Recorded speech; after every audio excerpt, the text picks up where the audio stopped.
The space station called Kepler floated in the darkness between the stars. It was huge, bigger than most cities back on Earth. Lights blinked along its metal walls like stars. Inside, the Galactic Combat Training Institute trained the best young fighters from dozens of different alien worlds. The main training hall buzzed with activity.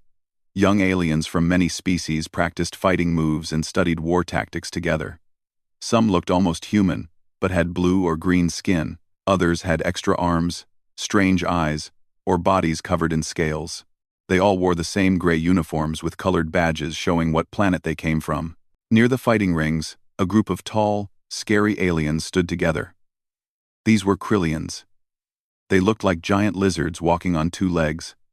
Sharp bone spikes grew from their arms and shoulders. Their skin was thick like armor. Each one stood over 7 feet tall and weighed as much as 3 humans. The biggest Krillian was named Thexral. He had more scars than the others and his bone spikes were longer. His yellow eyes always looked for someone weaker to hurt. Today, he watched a small blue alien trying to practice sword moves alone. The small alien was named Zeppelin. He came from a peaceful world called Althar. His people had never known war until space travel brought them into contact with more violent races. Zeppelin was barely 5 feet tall. His blue skin was see-through, showing the veins underneath. He had joined the academy to help protect his home world, but he was learning that good intentions meant nothing here. "Look at the little fish trying to be a warrior," Thexral said to his friends. His voice was deep and rough like grinding rocks. The other Krillians laughed, showing rows of sharp teeth. Zeppelin heard them but kept practicing. He moved the training sword in careful patterns, the way his instructor had shown him. Sweat made his blue skin shine under the bright lights. "Hey, fish boy," Thexral called out. "Come here. I want to show you something." Zeppelin stopped practicing. He knew what was coming. It happened every few days.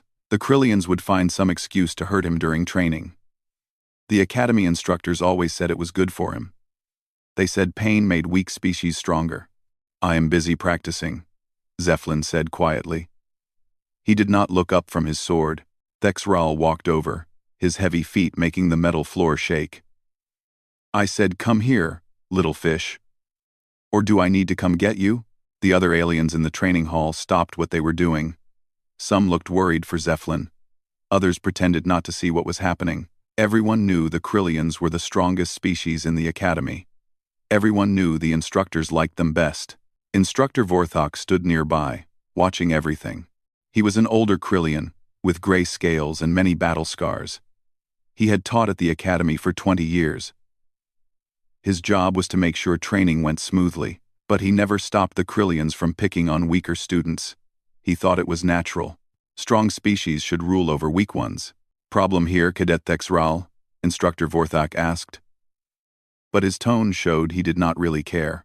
"No problem, sir," Thexral said with a nasty smile. "Just helping this Althari understand proper fighting stance. His form is very bad." Zeppelin's hands tightened on his practice sword. He knew he could not win a fight against Thexral. But he also knew that running away would only make things worse tomorrow. "My form is fine," Zeppelin said, trying to keep his voice steady. Thexral laughed. "Show me then, little fish. Attack me." The training hall went completely quiet. Even aliens who had been practicing on the other side of the room stopped to watch. Everyone knew this was not really about sword forms. This was about power. This was about showing who was on top. Zeppelin raised his practice sword. It was made of soft metal that would not cut skin, but it could still hurt if swung hard enough. He took the fighting stance his instructor had taught him.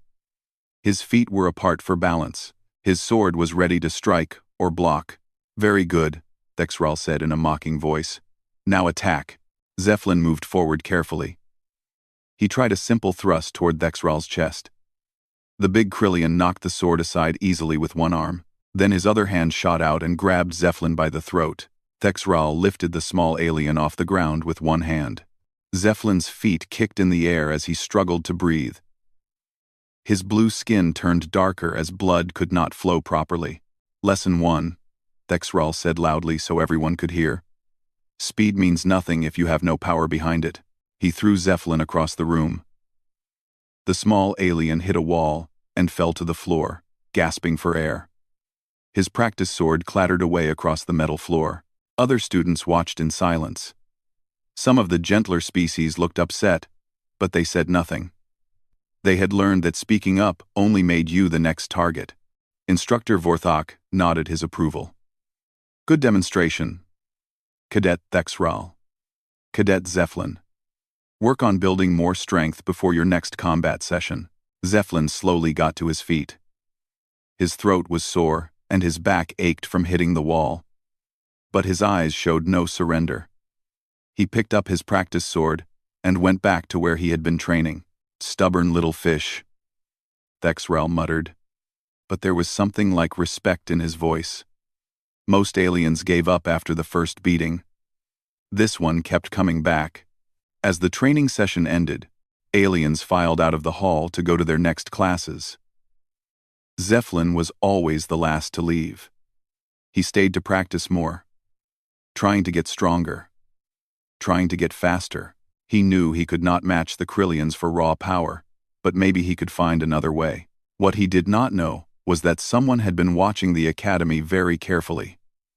Someone had seen the reports of training accidents that looked like beatings. Someone had noticed how many students from peaceful species were quitting or disappearing. Far away on a Terran Federation ship, a woman finished reading the latest incident reports from Kepler Station. She closed the file and reached for her travel bag. It was time to pay the academy a visit. 3 weeks passed, and things got worse at the academy.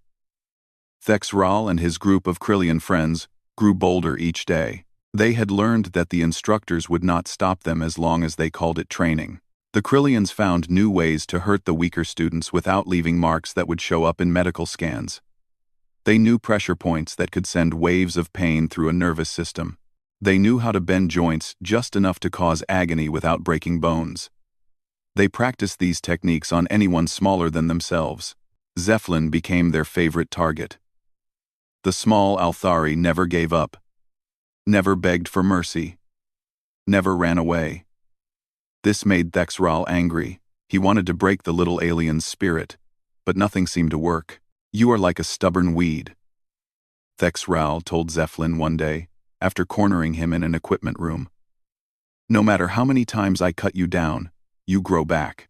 Zeflin was on the floor, trying to breathe normally after Thexral had pressed on nerve points in his neck. The pain had been so bad that he had almost passed out. My people do not give up easily, Zeflin managed to say through gritted teeth. Then maybe I need to try harder. Thexral replied with an evil smile. The attacks started happening in places where the security cameras could not see clearly. Service corridors between classroom sections. Storage rooms where equipment was kept. Empty training rooms during meal times. The Krillians were careful to make sure no evidence would be found. Other students began to notice and worry. A young insect-like alien named Kliktar tried to help Zeflin one day when he found him hurt in a storage room. You should report this, Kliktar said, helping Zeflin stand up. This is not training, this is just cruelty. I tried reporting it, Zeflin said sadly. They do not care. They say it makes us stronger. Kliktar's bug-like eyes showed concern. Maybe we should stick together. Help each other. But the next day, Kliktar was found in a service corridor with 2 broken arms. When asked what happened, he said he fell down some stairs. Everyone knew he was lying. Everyone knew the Krillians had gotten to him too.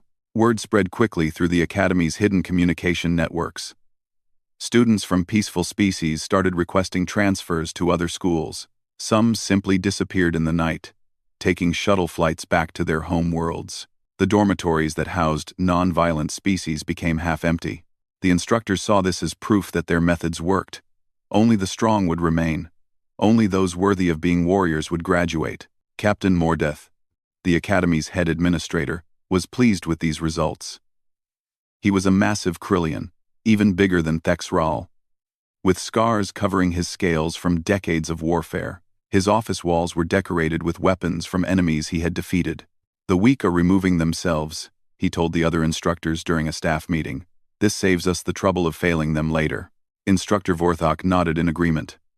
The galaxy is a dangerous place. Better they learn this now than die in real combat later. But Captain Mordeth did not know that someone was watching the Academy's student records very carefully. Transfer requests and sudden departures had been noticed by people who cared about such things. Medical reports showing suspicious injury patterns had been flagged by computer systems designed to spot abuse. The breaking point came during a zero-gravity combat exercise. All students had to practice fighting while floating in special chambers filled with thick liquid instead of air. It was meant to prepare them for combat in space. Zephlin was paired against Thexral for the exercise. This was not an accident. Instructor Vorthok had arranged it, claiming it would be good training for both of them. In the liquid-filled chamber, both fighters wore special masks that let them breathe. The thick liquid slowed down all movements, making the fight look like a slow-motion dance, but it also made escape almost impossible if something went wrong. Thexral attacked immediately, using his greater size and strength to overpower the smaller alien. His bone spikes cut through the thick liquid as he reached for Zephlin's breathing mask. The fight was supposed to stop if anyone's breathing equipment was damaged. But Thexral made it look like an accident when his claws tore through the tubes that brought air to Zephlin's mask. Suddenly, Zephlin could not breathe. The thick liquid around them was not meant for breathing. It would fill his lungs and drown him in seconds. He tried to signal for help, waving his arms frantically. Thexral saw Zephelin's panic and smiled behind his own breathing mask. Instead of helping or letting the small alien reach the surface, he grabbed Zephlin and held him down deeper in the liquid. Through the transparent walls of the training chamber, other students watched in horror. Some banged on the walls, trying to get the instructor's attention. But the instructors were talking among themselves and not paying close attention. Zephelin's movements became weaker as his lungs ran out of air. The thick liquid around him started to turn slightly blue as his body released chemicals in distress. His eyes began to close. Finally, one of the watching students broke protocol and hit the emergency stop button. Alarms started blaring throughout the training facility. Automatic systems drained the liquid from the chamber, and medical robots rushed in. The medical robots found Zephlin unconscious, his blue skin now almost gray from lack of oxygen. They quickly moved him to the medical bay and began emergency treatment. Brain scans showed small areas of damage from being without air too long. Thexral climbed out of the chamber acting confused and worried. His breathing equipment failed. He told the instructors. I tried to help him reach the surface, but the liquid was too thick to move quickly. Instructor Vorthok filed a report calling it a training accident. Equipment failure. No one was to blame. These things happened in dangerous exercises. But later that night, in the quiet of the medical bay, Zephlin whispered to one of the medical robots. He did it on purpose. He held me down. The medical robot recorded this statement as required by its programming. The report was filed in the Academy's computer systems and automatically sent to several databases for review. One of those databases belonged to the Terran Federation's Educational Oversight Committee. A computer program designed to spot patterns of abuse flagged the report immediately. 3 days later, a small civilian transport ship requested permission to dock at Kepler Station. The passenger manifest listed one person, Dr. Sarah Chen, educational consultant. Captain Mordeth's assistant approved the docking request without much thought. Civilian consultants visited the Academy sometimes to study their training methods. Most of them were soft academics who wrote boring reports and left after a few days. But Dr. Chen was different, though no one at the Academy knew this yet.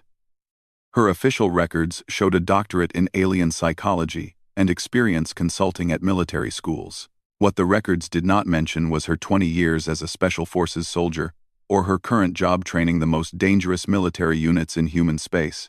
As her small ship docked with the station, Dr. Chen reviewed the files one more time. Student injury reports.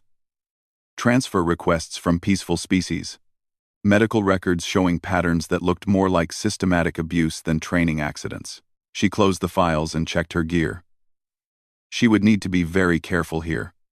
Too much attention too quickly would just make the perpetrators hide better. She needed to see the situation with her own eyes first. The Academy was about to receive a visitor unlike any they had ever seen. The transport shuttle's engines made almost no sound as it connected with Kepler Station. From the outside, it looked like any other small civilian ship. Nothing about it suggested it carried someone who would change everything at the Academy. Dr. Sarah Chen stepped off the shuttle, wearing simple dark clothes and comfortable walking boots. She carried one small bag and moved with the easy confidence of someone who had traveled to many worlds. At first glance, she seemed completely ordinary. She was 42 years old, with short brown hair that was turning gray at the sides. Smile lines around her eyes suggested someone who laughed often. She stood just 5.5 feet tall, shorter than most Academy cadets, and much shorter than any Krillian. But people who looked more carefully might notice other things.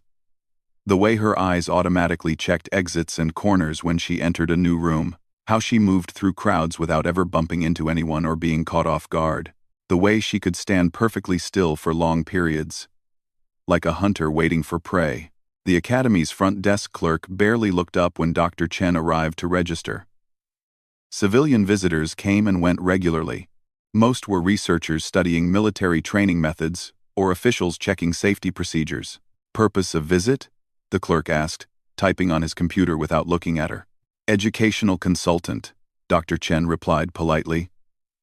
I'm here to observe your training programs and write a report on interspecies learning methods. The clerk handed her a temporary identification badge. You have clearance for classrooms and main training areas.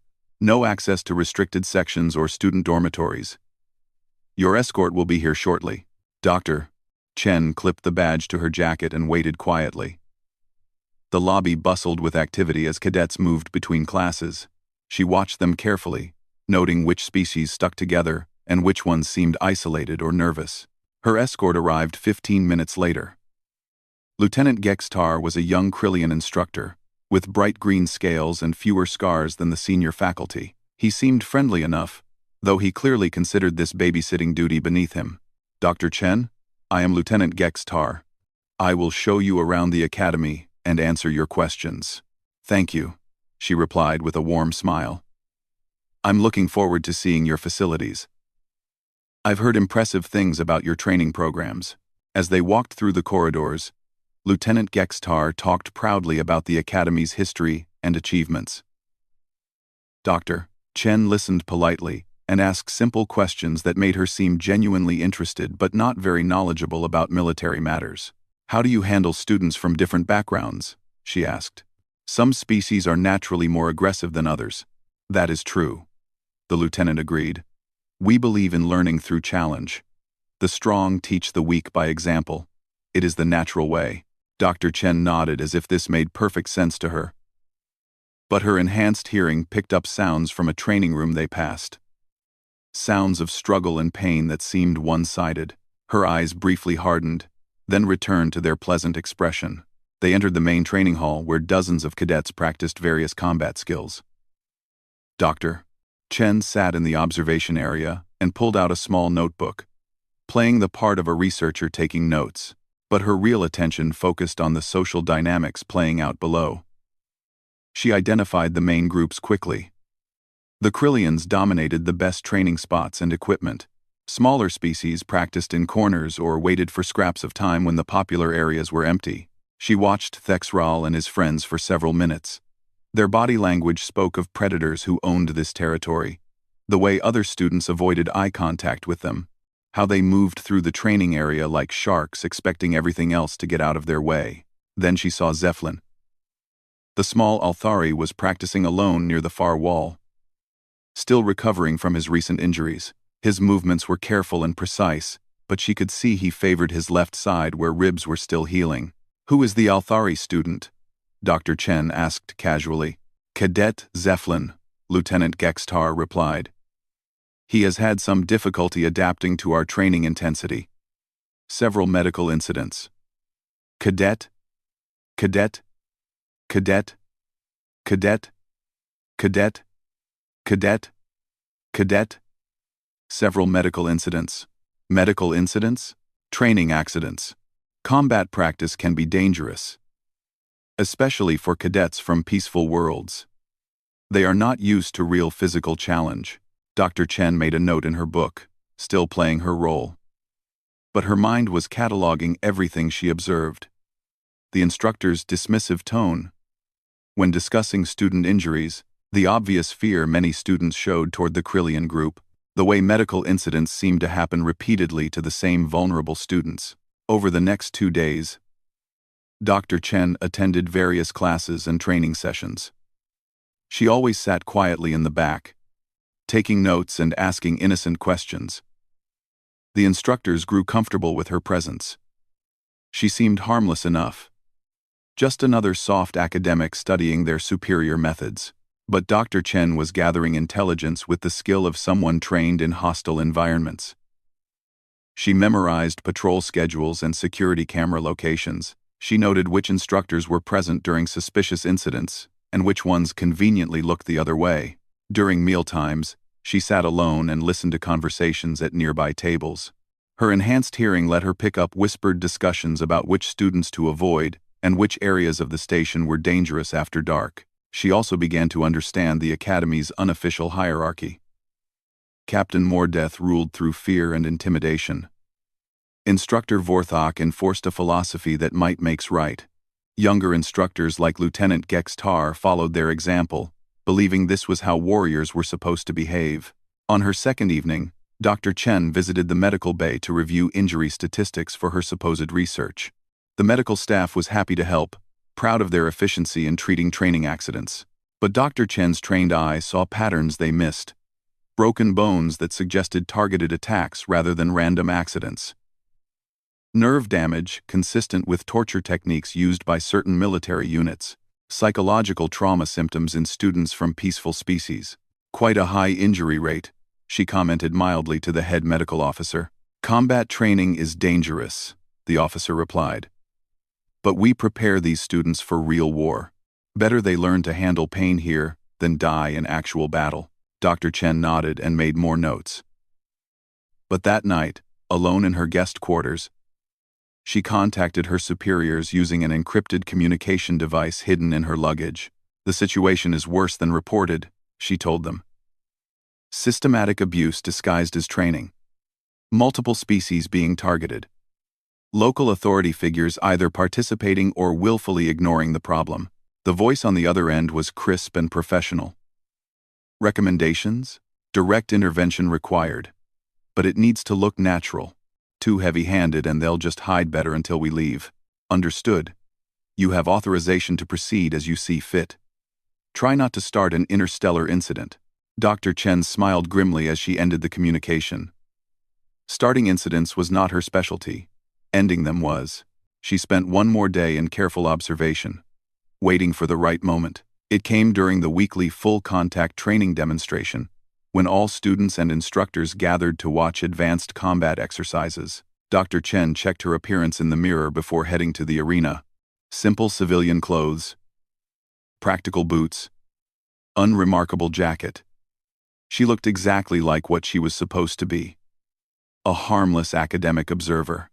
But underneath the ordinary exterior, she began to let something else show through. 20 years of Special Forces training. Experience in the galaxy's most dangerous conflicts. The absolute confidence of someone who had faced down warlords and walked away victorious. It was time for the Academy to meet the real Dr. Sarah Chen. The main combat arena filled with excitement as cadets and instructors gathered for the weekly demonstration matches. 300 beings from dozens of species packed the circular seating area around the central fighting ring. This was the Academy's most popular event, where advanced students showed their skills in full-contact combat. Dr. Chen sat in the observation deck with other visitors and junior faculty. Her notebook was open and ready, maintaining her cover as an educational researcher, but her attention was completely focused on the arena floor where something ugly was about to happen. Thexral stood in the center of the ring, his bone spikes extended in a display of dominance. He was bigger and more scarred than when Dr. Chen had first seen him. Success had made him bolder. Around him, his pack of Krillian friends watched from the edge of the ring like hunters waiting for a kill. Today's demonstration will show proper aggression techniques, announced Instructor Vorthak over the arena speakers. Cadet Thexral will demonstrate advanced combat methods against a volunteer opponent. The word volunteer was a lie, and everyone knew it. Zephlin had been forced into this demonstration through a series of threats and manipulations. The small Althari stood on the opposite side of the ring, looking tiny compared to his massive opponent. Zephlin's blue skin was still marked with fading bruises from previous encounters. His left arm moved stiffly where it had been broken weeks earlier. But his eyes showed no fear, only determination. He had learned that showing fear only made things worse. "Begin," Instructor Vorthak commanded. The fight was brutal and one-sided from the first second. Thexral moved with practiced cruelty, landing precise strikes that caused maximum pain without ending the fight quickly. He wanted to put on a show for the audience, to demonstrate his complete dominance over the weaker species. Each blow echoed through the arena with sickening impact. Thexral's bone spikes raked across Zephlin's ribs, opening shallow cuts that bled freely. His massive fists struck nerve clusters that sent waves of agony through the small alien's body. Notice how Cadet Thexral controls the pace of combat. Instructor Vorthak provided commentary for the watching students. He does not rush to finish his opponent. He demonstrates superior technique through measured aggression. Dr. Chen watched without moving, her face showing nothing of what she felt inside. Around her, some cadets looked excited by the violence. Others seemed uncomfortable but afraid to look away. A few were clearly enjoying Zephlin's suffering. The beating continued for several minutes. Thexral toyed with his opponent like a cat playing with injured prey. He would knock Zephlin down, then step back to let him struggle to his feet before attacking again. Each time, the Althari got up a little slower. Excellent demonstration of endurance training. Captain Mordeth added his own commentary from the VIP section. Pain tolerance is essential for military effectiveness, but Dr. Chen could see this was not about training. This was systematic torture disguised as education. Thexral was enjoying every moment of Zephlin's agony. The instructors were encouraging behavior that went far beyond necessary military conditioning. The crowd gasped as Thexral grabbed Zeplin's left arm and began to apply pressure to the joint. The small alien's arm had been broken before in the same place. Now Thexral was deliberately targeting the old injury, trying to break it again.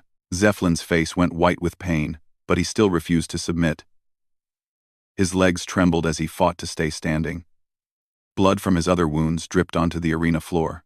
"Submit," Thexral commanded loudly enough for everyone to hear.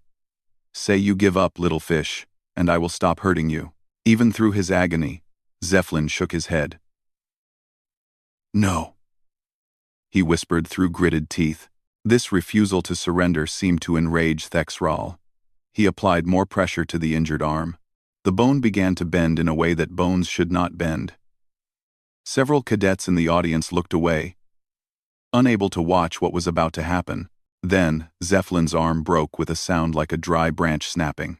The small alien cried out in pain and fell to his knees, cradling his shattered limb. But even then, even with tears streaming down his blue face, he looked up at Thexral, with defiance still burning in his eyes. "Stupid fish," Thexral snarled. He raised his foot to stomp on Zephlin's head, planning to finish the demonstration with a blow that might cause permanent brain damage. That was when Dr. Chen stood up. Her movement was smooth and quiet. But somehow every eye in the arena turned toward her. The small human woman walked down the steps from the observation deck, with deliberate calm. Her footsteps echoed in the suddenly silent arena like drumbeats. "Excuse me," she said politely, her voice carrying perfectly in the acoustically designed space. "I'd like to observe from a closer position for my research." Thexral paused with his foot still raised above Zeplin's head. He turned toward the approaching human with irritation and contempt. What was this soft little creature doing interrupting his moment of triumph? "Human," he growled, his voice full of menace. "This is not your concern. Return to your seat, or I will." He stopped speaking as Dr. Chen made eye contact with him. For exactly 3 seconds, she let him see what she really was. The careful mask of civilian politeness fell away completely. In its place was something that made every primitive survival instinct in Thexral's brain scream warnings he had no words for. This was not a soft academic from a peaceful species. This was a predator. This was someone who had walked through battlefields where entire armies had died. Someone who had looked into the eyes of war criminals and terrorists without flinching. Someone who had survived an environment so hostile they would liquefy most living beings in seconds. Behind those calm brown eyes was the absolute confidence of a killer who had never lost a fight that mattered. Dr. Chen had faced down alien warlords, survived in the vacuum of space, and earned the respect of the galaxy's most dangerous military units. She was not impressed by bone spikes or intimidation displays from oversized reptiles. For those 3 seconds, Thexral saw the real hierarchy of the universe. He saw his place in it, and realized how very far down the food chain he actually was. His bone spikes retracted involuntarily. His intimidating posture collapsed as his body's autonomic systems recognized a threat level far beyond his ability to handle. Ancient instincts that had kept his species alive for millions of years demanded immediate submission to this apex predator. Thexral took a step backward, then another. His yellow eyes, which had been full of cruel confidence moments before, now showed something alien to his nature: fear. Throughout the arena, other beings felt the change in atmosphere. Conversations stopped. Some cadets found themselves holding their breath. Even the instructors felt a primitive chill run down their spines, though they did not understand why. "Thank you," Dr. Chen said pleasantly, as if nothing unusual had happened at all. The mask of ordinary civilian politeness returned to her face as she knelt beside the injured Zeppelin. Her movements became gentle as she examined his broken arm with the practiced efficiency of someone trained in battlefield medicine. "This needs immediate medical attention," she said calmly. "Someone please call the medical staff." Around the arena, 300 beings sat in stunned silence.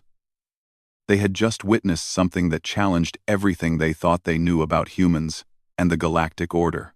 The small, harmless-looking woman had somehow reduced the Academy's most feared bully to a trembling wreck, with nothing more than a look. Thexral stood frozen in place, his mind trying to process what had just happened. For the first time in his life, he understood what true fear felt like. And he understood that humans were far more dangerous than anyone had realized. Within 6 hours of the arena incident, communication arrays throughout Kepler Station blazed with emergency transmissions. Priority messages flooded government networks on dozens of worlds, as news of the human terror response spread like wildfire through official channels. The Krillian High Command received a detailed report from Captain Mordeth within the first hour. His message was marked with the highest urgency codes and requested immediate guidance. The captain, who had never shown fear of anything in 40 years of military service, used words like unprecedented threat assessment and fundamental recalculation of human capabilities. Similar reports arrived at the Althari Council, the Vexkari Collective, and every other major government with citizens at the Academy. All carried the same basic message: humans were far more dangerous than anyone had realized. And this danger could be triggered by threats to innocent beings under their protection. Dr. Chen spent the hours after the incident in the medical bay, helping treat Zephelin's injuries. She worked alongside the alien medical staff with calm efficiency, her battlefield medical training evident in every movement. But she also observed everything around her with the eyes of someone conducting a final assessment. The medical staff treated her with nervous respect now. Word of what had happened in the arena had spread quickly through the station. None of them fully understood what they had witnessed, but all of them recognized that something fundamental had changed. "His arm will heal completely, Doctor," Chen told Zeppelin as the medical robots finished setting the broken bone. "You may have some stiffness at first, but proper therapy will restore full function." Zeppelin looked at her with wonder in his large eyes. "Why did you help me? You do not know me. I am not even from your species." Dr. Chen smiled, and for the first time since arriving at the Academy, it was a completely genuine expression. "Because someone needed to help you, and I was in a position to do it. That is reason enough." Meanwhile, in the Academy's administrative offices, Captain Mordeth faced the worst crisis of his career. Emergency communications from government officials demanded immediate explanations. How had the training program deteriorated to the point where outside intervention was necessary? Why had multiple species filed formal complaints within hours of the incident? The Galactic Military Council announced an emergency investigation into systematic educational abuse at the Academy. Representatives from 17 different species were already en route to conduct interviews and examine records. Most damaging of all, enrollment applications from Terran Federation cadets had increased by 400% overnight. Everyone knew what that meant. Humans learned by example. If they thought the academy was an interesting place to send their young warriors, it would soon be filled with beings just as dangerous as Dr. Chen. Instructor Vorthok found himself summoned to an emergency meeting with the senior staff. The older Krillian had been confident in his methods for decades, but now doubt crept into his voice as he tried to explain the training philosophy. "We have always believed that strength teaches weakness through direct confrontation," he said. But the words sounded hollow even to him. "This prepares students for real combat conditions." "And how do you explain what happened in the arena?" Captain Mordeth demanded. "One human civilian reduced our strongest cadet to a state of complete submission without violence. How does this fit into your strength-based philosophy?" Vorthok had no answer. Everything he thought he knew about power and dominance had been shattered in 3 seconds by a woman who stood barely over 5 feet tall.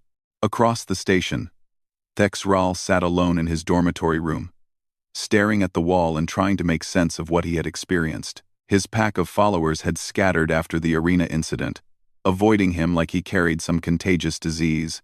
Other Krillian cadets whispered behind his back about how he had been broken by a human stare. But Thexral was not thinking about shame or reputation. He was thinking about the moment when he had looked into Dr. Chen's eyes and seen his own death reflected there. Not death from violence or combat, but something far worse. Complete irrelevance. She had looked at him like he was nothing more than a badly behaved child. And somehow, that was more terrifying than any threat. For the first time in his life, Thexral began to question everything he had been taught about strength and power. Perhaps there were forms of strength that had nothing to do with size or bone spikes. Perhaps true power came from protecting others rather than dominating them. The changes began immediately. Captain Mordeth called an emergency meeting of all Academy staff and announced sweeping reforms to the training program. New protocols emphasized collaborative learning over dominance displays. Medical oversight became mandatory for all combat exercises. The philosophy shifted from survival of the fittest to excellence through mutual support. Students noticed the changes within days. Instructors who had previously encouraged aggressive behavior suddenly preached restraint and respect. Training exercises were redesigned to build skills rather than establish pecking orders. The Academy's culture began to transform from a place of predation to one of genuine military education. Dr. Chen completed her official observation period with a glowing report about the Academy's remarkable adaptability and commitment to educational excellence. She submitted detailed recommendations for continued adaptability under 17 improvement, all written in the bland language of bureaucratic consultation. But her real message was delivered privately to Captain Mordeth on her last day at the station. "The Terran Federation takes a personal interest in the welfare of students from all species," she told him in a casual conversation that carried the weight of an official warning. "We believe that strong leaders protect those who cannot protect themselves. We hope the Academy shares this philosophy." Captain Mordeth understood perfectly. The galaxy's most dangerous species would be watching the Academy closely from now on. Any return to the old ways would bring consequences that his imagination could not fully grasp. Thexral made a decision that surprised everyone, including himself. On the day Dr. Chen left the station, he approached Zephlin in the main corridor. The small Althari tensed, expecting another confrontation. Instead, Thexral did something no one had ever seen him do before. He bowed his head in a gesture of respect. "I was wrong," he said simply.